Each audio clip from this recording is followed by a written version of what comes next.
O Libertador, capítulo 13. A vitória. Então o diabo levou a cidade santa, colocou-o na parte mais alta do templo e lhe disse: Se és o filho de Deus, joga-te daqui para baixo, pois está escrito: Ele dará ordens a seus anjos a seu respeito, e com as mãos eles o segurarão, para que você não tropece em alguma pedra. Mateus 4, versos 5 e 6. Ainda com a aparência de anjo de luz, Satanás deixou evidente que tinha familiaridade com as Escrituras. Jesus usou a palavra para sustentar sua fé, e o tentador agora a usou para fazer seu engano parecer aceitável. Satanás insistiu que o Salvador desse mais uma evidência de sua fé. Outra vez, a tentação é introduzida com insinuação de desconfiança, se és o Filho de Deus. Cristo foi tentado a dar resposta àquele se, mas recusou-se a fazer qualquer coisa que envolvesse a mais leve aceitação de dúvida. O tentador pensou em se aproveitar da humanidade de Cristo e o incitar a ir além do que Deus permitia. Embora Satanás possa instigar, ele não pode forçar alguém a pecar. Ele disse: Joga-te daqui para baixo, sabendo que ele mesmo não poderia jogá-lo para baixo, tampouco forçá-lo a fazer isso. A menos que Cristo consentisse na tentação, ele não poderia ser vencido. O tentador nunca pode nos forçar a fazer o mal. A vontade deve consentir e a fé se desvencilhar de Cristo, antes de Satanás exercer seu poder sobre nós. Todo desejo pecaminoso que abrigamos é uma porta aberta por onde ele pode entrar para nos tentar e nos destruir. E a cada fracasso de nossa parte é uma oportunidade que lhe damos para menosprezar a Cristo. Quando Satanás citou a promessa, ele dará ordens a seus anjos a seu respeito, ele omitiu as palavras para que o protejam em todos os seus caminhos, isto é, em todos os caminhos que Deus escolher. Jesus se recusou a sair do caminho da obediência. Ele não forçaria Deus a vir socorrê-lo, pois, desta maneira, fracassaria em nos deixar um exemplo de confiança e submissão. Jesus declarou a Satanás: Também está escrito, não põe à prova o Senhor, o seu Deus. Mateus 4, verso 7. Deus já havia demonstrado que Jesus era seu filho. A essa altura, pedir um sinal disso seria pôr à prova a palavra de Deus, tentando-o. Não devemos apresentar nossos pedidos a Deus para pôr à prova se Ele cumprirá sua palavra, mas porque Ele a cumprirá, não para provar que Ele nos ama, mas porque Ele nos ama. Hebreus 11, verso 6. A presunção e a falsificação da fé criada por Satanás. A fé reclama as promessas de Deus e produz frutos de obediência. A presunção também reclama as promessas, mas as usa como desculpa para a transgressão. A fé teria levado nossos primeiros pais a confiar no amor de Deus e a obedecer seus mandamentos. A presunção os levou a desobedecer sua lei, acreditando que seu grande amor os salvaria das consequências de seu pecado. Reclamar o favor do céu sem cumprir as condições sobre as quais Deus concede sua misericórdia não é sinal de fé. Aventurando-se no terreno de Satanás. Se Satanás pudesse fazer com que nos coloquemos desnecessariamente no caminho da tentação, ele sabe que triunfará. Deus preservará todo aquele que andar na trilha da obediência. Sair dessa trilha é pisar no terreno de Satanás. O Salvador nos instruiu: vigiem e orem, para que não caiam em tentação. Mateus 14, 38. Muitas vezes, quando somos colocados em situação difícil, duvidamos que o Espírito de Deus nos tem guiado. No entanto, foi a orientação do Espírito que levou Jesus ao deserto. Quando Deus nos traz provações, Ele tem um propósito a ser alcançado para o nosso bem. Jesus não escolheu deliberadamente ir ao encontro da tentação, confiado nas promessas de Deus, nem se entregou a sentimentos de desespero quando lhe veio a tentação. Nós, tampouco, devemos fazer isso. 1 Coríntios 10, verso 13, Salmos 50, versos 14 e 15. Jesus foi o vencedor na segunda tentação. Somente então, Satanás mostrou seu verdadeiro caráter, como um anjo poderoso, embora caído. Ele se proclamou líder da rebelião e Deus deste mundo.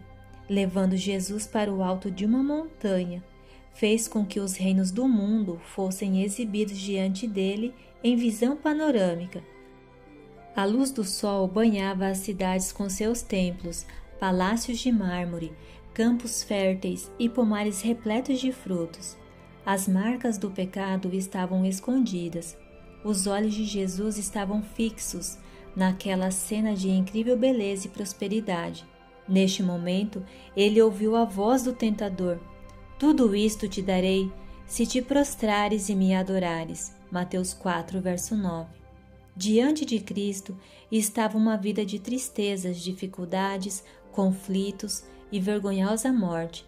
Cristo poderia se livrar deste terrível futuro, reconhecendo a supremacia de Satanás. Mas fazer isso seria ceder a vitória no grande conflito.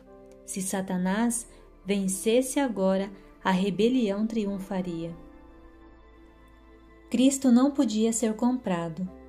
Quando o tentador ofereceu a Cristo o reinado e a glória do mundo, ele estava propondo que Cristo governasse em sujeição a Satanás. Esse era o mesmo tipo de governo no qual os judeus tinham colocado suas esperanças. Eles desejavam um reino deste mundo. Cristo declarou para o tentador: "Retire-te, Satanás, pois está escrito: adore o Senhor, o seu Deus, e só a Ele preste culto." Mateus 4, verso 10. Cristo não seria comprado. Ele veio para estabelecer um reino de justiça e não abandonaria o seu plano. Satanás aborda as pessoas com a mesma tentação e nisso ele tem alcançado mais sucesso do que Cristo. Ele oferece para elas o reino deste mundo, sob a condição de que sacrifiquem a integridade, não atendam à consciência, condescendam com o egoísmo e reconheçam sua supremacia. Seja qual for a verdade sobre a vida eterna, para que tenha sucesso neste mundo, você tem que me servir.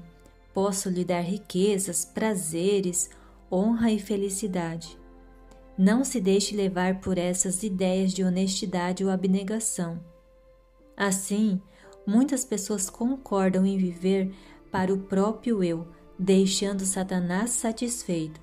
Contudo, ele oferece o que não tem para dar, mas isto muito em breve lhe será tirado.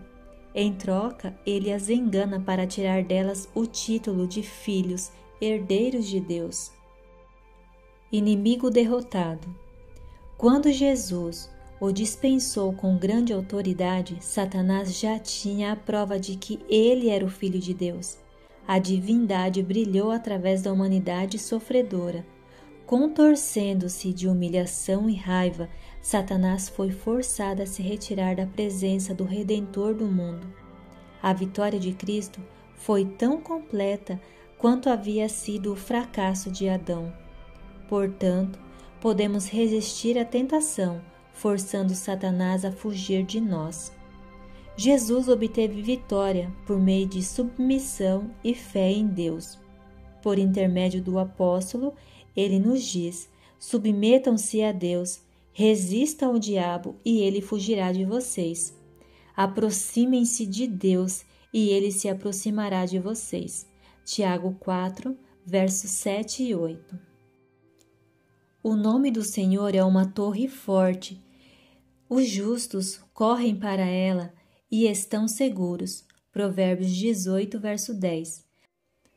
Satanás estremece diante da mais fraca pessoa que encontra refúgio neste poderoso nome.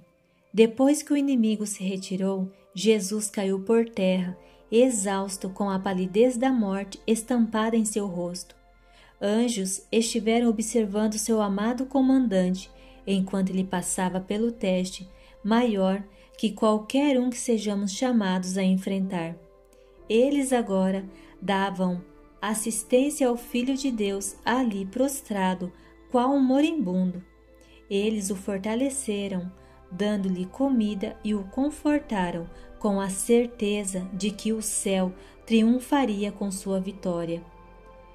Reanimado, seu enorme coração pulsou forte em simpatia pela humanidade, e ele seguiu seu caminho para completar a obra que tinha iniciado.